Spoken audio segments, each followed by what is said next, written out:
Hello, I am Rob. And I'm Rob. And welcome to Impossible Mission, the Geek Show's chat about video games.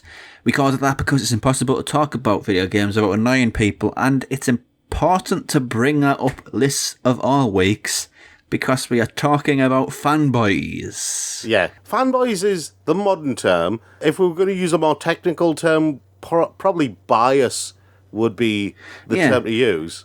And it's important to call it Fanboys because, and not fan people, because traditionally gaming has been a boys' pastime, and any girls who have attempted to do it have basically been called liars or fake gamer girls. So fanboys are boys. They are most definitely boys. I'm sorry to say this. It's just such a weird pastime, isn't it? What, gaming? No, gaming. Gaming is, yeah, for a certain degree. But the idea of being a fanboy of something, about being so pro something that you become totally anti another competing thing. Well, it's a piece of plastic in which you play toys on it. It's at the end of the day. I'm not meaning to get technical with this, but you've opened up Pandora's box here, okay? There is a certain historical, psychological thing happening, and it has to do with tribes, which I'm not going to go into. If you have examined the psychology of tribes, then you'll know exactly what I'm talking about. But it is tribal when you look at it. Yeah, I mean, you don't get it with other things, though, do you? I mean, I don't get, like, an LG TV, and all the people who buy Panasonic TVs are calling me scrubs and idiot in the internet comments threads and stuff like that. How do you know? Because it's just not important. Yeah, this is the thing. See, this whole tribalism thing, it doesn't affect you in your everyday life to a certain degree. But when it comes to the things that you like, and those things are heavily related to either people that you like and the things that they like, or the things that entertain you that you like, right?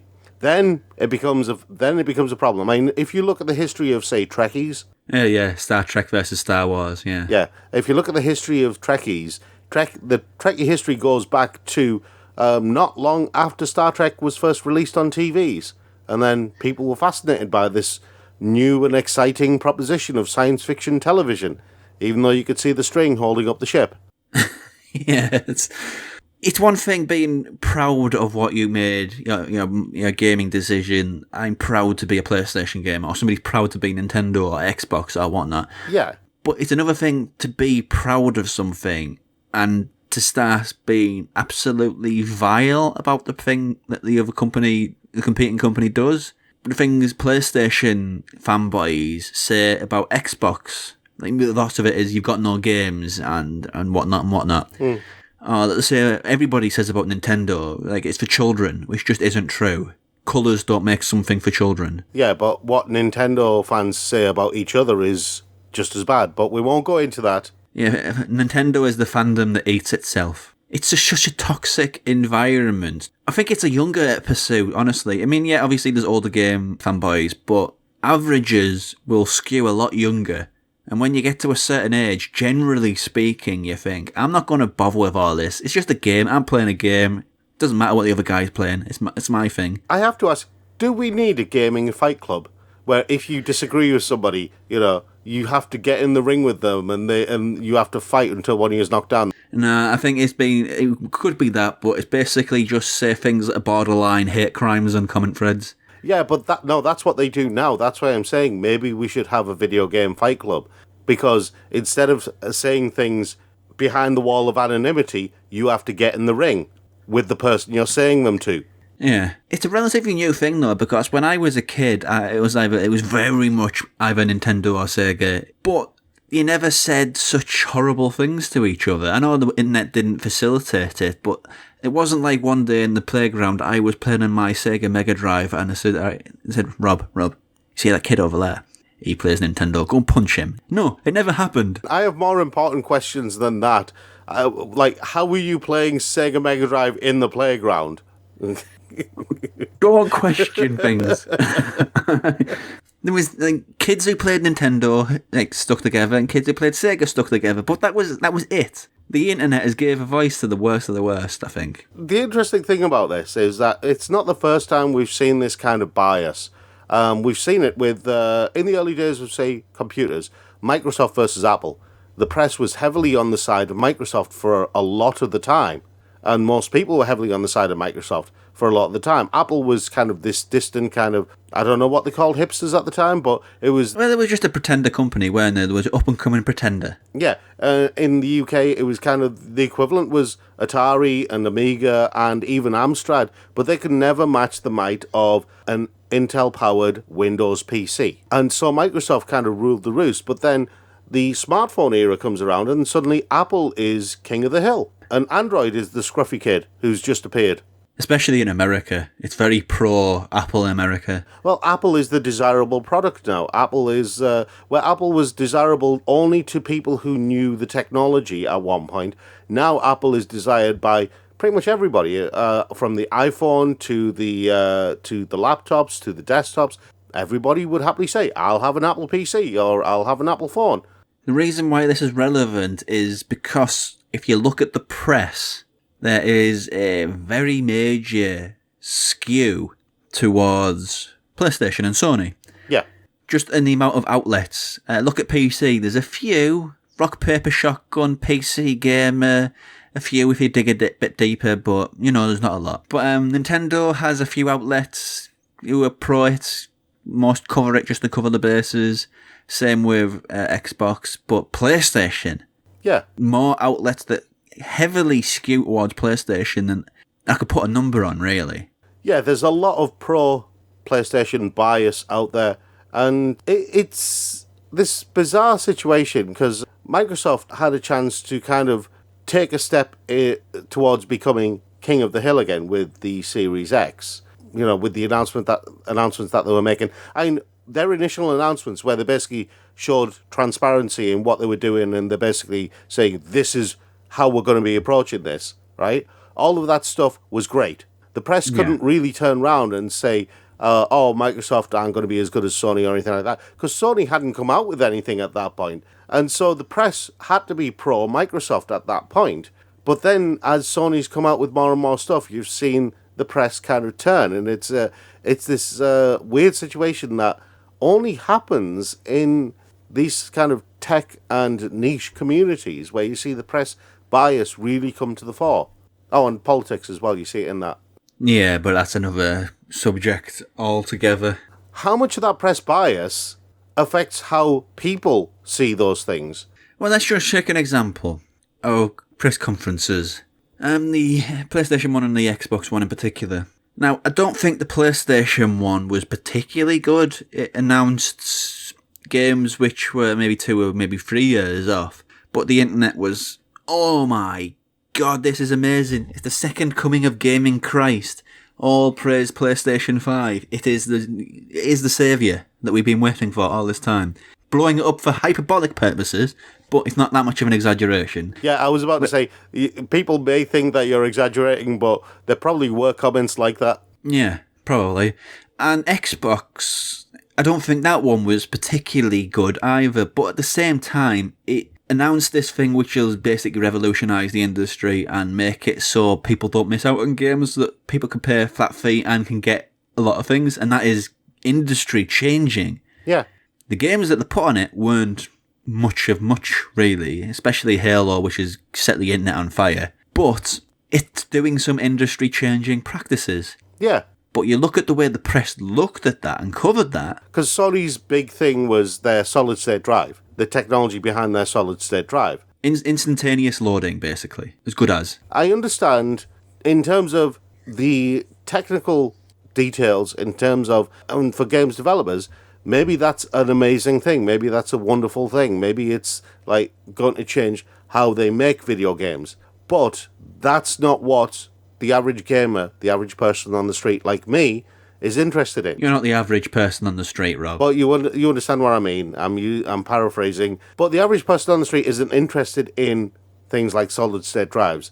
They're interested in, do I get loads of games for my money? Do I get good games for my money? So in terms of the average person on the street, the Xbox approach, the Microsoft approach, is actually more relevant to the consumer. Yeah, honestly, I think, and this is another subject altogether, but I think if PlayStation don't react to Games Pass in some way, the industry is going to change in a weird way. Yeah, I mean, right now I can't honestly predict what'll happen if Sony don't. I mean, Sony, like we said, PlayStation Now it would have been a great foundation if Sony built on it, but they didn't. It's got a lot of games, a lot of good games, but the old games. But Sony hasn't built on it. Sony haven't focused on developing it, and really they should have. I know the way that people talk about Games Pass makes it sound like propaganda and that you're in the cult of Microsoft because if you listen to an average Xbox podcast and you take a drink for every time they mention the words Games and Pass, you will die. You will die. Yeah. But at the same time, it's because it's important. And for that to be overshadowed by the fact that there's a new Spider-Man game, which might be a few hours long, it's a perfect distillation of how biased the industry is. Let's put it another way. It's exactly the same as talking about streaming TV over the internet, but not mentioning Netflix. It's that big a deal. Games Pass is going to open the door to loads of, I wouldn't say copies, but loads of ways for companies to promote things either on the PC or third party on consoles and access to their proprietary games libraries. You know, like you currently got on PC with like Origin and stuff like that. Honestly, as far as adverts for industry bias, I think you couldn't get a bigger one than this situation right here. Yeah. And the fact that Nintendo don't even get a look in, despite the fact, let's not overlook the fact that another aspect of the industry that will change going forward, it's not high-tech graphics, it's not this, it's not that. It's the fact that you can pick up that game and you're playing it on your TV at home and you can play it on the train to work. You can play it at dinner time, lunch. That is industry revolutionising stuff. The amount of press that Nintendo get is, pardon my language, but all. Nintendo have changed the games industry on several occasions in the past. Me, I'm a big fan of the Wii, and not because of the console itself, but because of what it did. It basically opened up video games to everybody. It said everybody can play. Didn't matter how old or young you were, everybody can play. And the Switch is doing exactly the same thing, but in a mobile form. Yeah, and that's the big thing, that's the next gaming revolution, I think, where games become mainstream, because the mainstream now, but the mainstream within people, I'd say 8 to 45. Outside of that age bracket, they're not really mainstream at all. But look at the things the Wii did that other console manufacturers suddenly jumped onto and wanted to copy. Nintendo's control system for the Wii, Microsoft went on to release the Kinect, Sony had the PlayStation Move. And the way that the press covered that as well. It wasn't like, here is this industry-changing device, it was, here is that fun Nintendo gimmick toy. Yeah. But the Kinect was apparently an industry-changing device, and the Move was apparently light years ahead of competitors, and the Wii had done all of that first. And there's like a real poisonous bias in the video game industry, at every level, really. Look at fitness video games. Nintendo came out with the Wii Fit. They basically started the whole trend of doing like fitness in video games. Which is important. Because it's a very sedentary life. It's a very sedentary pastime, gaming. So, but Nintendo was the one that kind of pushed things like the Wii Fit, and they had like the little exercise bike and everything like that. And then all of that kind of got pushed to one side because Nike were doing their Nike fitness thing on the Xbox 360 and the PlayStation 3. It wasn't available on the Wii because apparently the Wii is for kids. Once you know the signs, it's everywhere. Yeah. The video game industry bias, which is an extension of fanboyism. There's no denying that. But also affects the fanboyism. It reinforces the fanboyism and makes it more toxic. It implants the idea that PlayStation is superior. Yeah. PlayStation is number one. Having the PlayStation makes you the best sort of gamer. The right sort of gamer. Which, in essence, is tribalism. And you might as well just, wear a loincloth, put paint on yourself, and put feathers in unusual places. You are a tribe. You can dispute this all you want, but it's there. The evidence is literally there. I mean, the ones who will be disputing this will be the PlayStation fans. It won't be the Xbox fans or Nintendo fans. They'll be agreeing with us pretty much through and through, but PlayStation fans will be very oblivious of the fact that the industry is basically like a pub and saying to everybody, come on in. You're our best customers. You're welcome. Microsoft comes in and they're like, you're not from round here, are you? Nintendo comes in and they go, we don't serve kids. Yeah. It's there. It's indisputable. Also, if anyone wants to do a cosplay as like a tribal PlayStation 4 fan or Microsoft fan or Nintendo fan, Please do send us it. Yeah. yeah, send us a picture. It's such a timid episode, this. They couldn't possibly have any reason to comment, could they? Yeah, I think we managed to upset everyone except PC gamers. It was a timid end to a timid episode, that. So if you've got any comments, put them below. In the meantime, check out thegeekshow.co.uk for some of the other things that we do here at The Geek Show. Thanks for listening, and we'll see you next time.